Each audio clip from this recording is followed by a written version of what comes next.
একজন বেবায়িতি ব্যক্তি সে পাঁচ ওয়াক্ত সালাত করছে, জুমা নামাজ পড়ছে, 30 রমজান পালনও করছে, সেই ব্যক্তি অন্যায় কাজ করতে কিন্তু দ্বিধাবোধ করে না। যখনই দেখবেন যে একজন কামেল আল্লাহর অলির বায়েত বা শিষ্য ভক্ত যাই বলতে পারেন, সেই ব্যক্তিকে যদি কেউ বলে যে আপনি এটা ভুল করছেন, সে কিন্তু সঙ্গে সঙ্গে সেটাকে শুধরে নেবার চেষ্টা করবে। কিন্তু একজন নামাজি ব্যক্তিকে যদি বলা হয় যে এটা আপনি ভুল করছেন, সে কিন্তু ঘুরে দাঁড়িয়ে কথা বলে আমি কি ভুল করলাম, এরকম অনেক ধরনের মন্তব্য পেশ করে।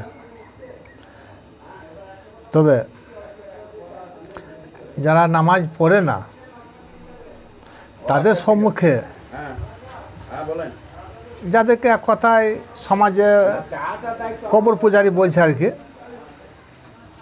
তো সেই ব্যক্তিদের কাছে যদি কেউ ইমামে হাসান, ইমামে হুসেন, মা ফাতেমা, মাওলা আলী আলাইহিস সালামের দুর্নাম করে, তারা কখনো সহ্য করবে না।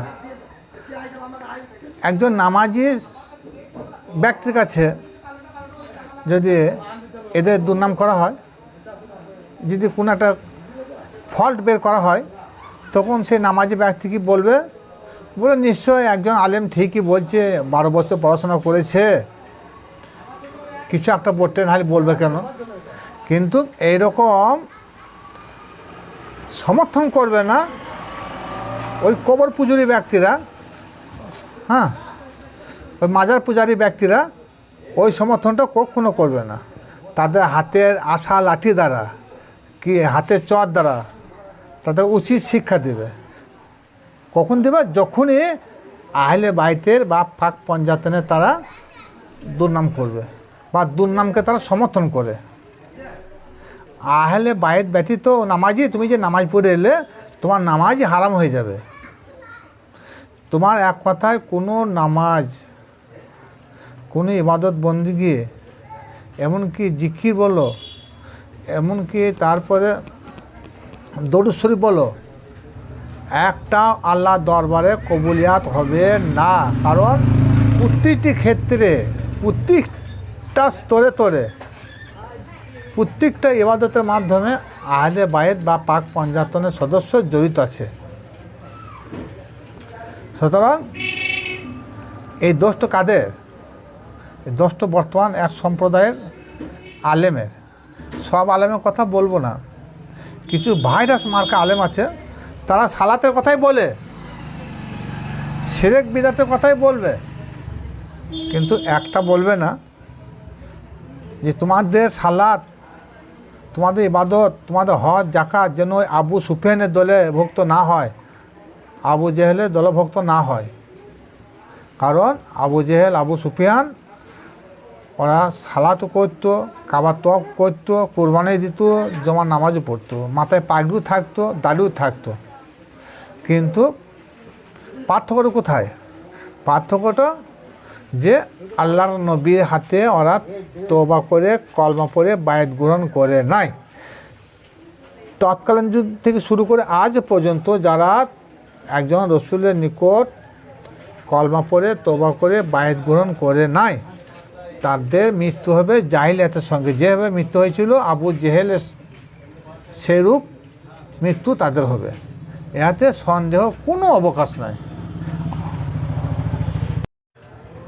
আজ যদি প্রত্যেকটা মসজিদের ইমাম সাহেব বলতো, আপনারা যারা সালাত করছেন, নামাজ পড়ছেন, তাদের উদ্দেশ্যে বলছি, যারা এখনও বায়েত হন নাই তারা বায়েত হয়ে নামাজ পড়ুন, এ কথাটা একটাও ইমাম সাহেব বলেন না। আর যদি বলতো তাহলে আজ বর্তমান ইসলাম সমাজে এত পতন আসতো না। কারণ একটা খুবই হক কথা, একজন বায়েতি লোক সে ইচ্ছাকৃত প্রকাশ্যে গোপনেও কারো ক্ষতি করতে পারে না, অন্যায় করতে পারে না, অন্যায় বলতে পারে না, অন্যায়কে সমর্থন করতেও পারে না। কিন্তু একজন নামাজে তার মধ্যে এই গুণটা থাকবে। একটা বেনামাজি তার সম্মুখেও যদি আহলে বাইতের দুর্নাম করে কেউ, সেও সহ্য করতে পারে না। কিন্তু একটা এমনও নামাজি রয়েছে, সেই নামাজিদের মধ্যে আহলে বাইতের তাদের মুখে কোনো প্রশংসাই শুনতে পাওয়া যায় না। আহলে বাইত কী, পঞ্জাতন কী এবং কারা, এ বিষয়ে জ্ঞানই থাকে না।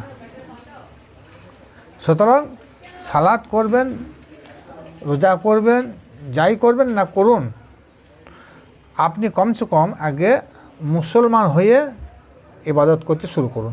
মুসলমান নয় হয়ে যদি আপনি ইবাদত বন্দিগি করতে যান, সেই ইবাদত বন্দিগি ওই আবু জেহেলের দলভুক্ত হয়ে যাবে, কোনো সন্দেহ নয়।